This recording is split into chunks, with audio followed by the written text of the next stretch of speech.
क्या हो रहा है? बाबा वो लड़ रही है बिना मतलब का लड़ वो रही बीच में गा रहे हैं, फिर आगे आगे आप क्यों गा रही हैं? उसको गा लेने दीजिए, तो आप जवाब दीजिएगा। वाह छोटे बाबा वाह। नहीं, यू आर रॉन्ग। ओवरटेक मत कीजिए। वो गा रही है तो उसका जवाब दीजिए गाना से।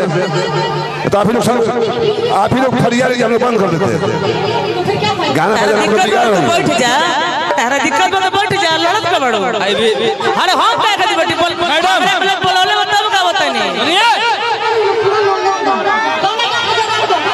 सुनिए,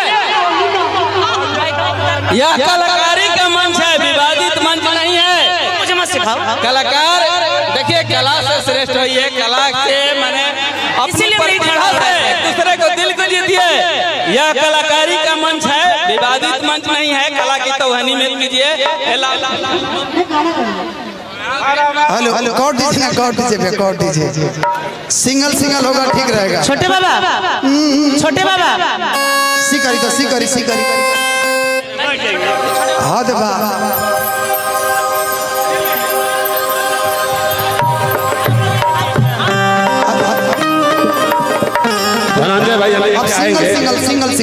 सिंगल गाना हो, एक में गा के हट जाता तो अच्छा रहेगा।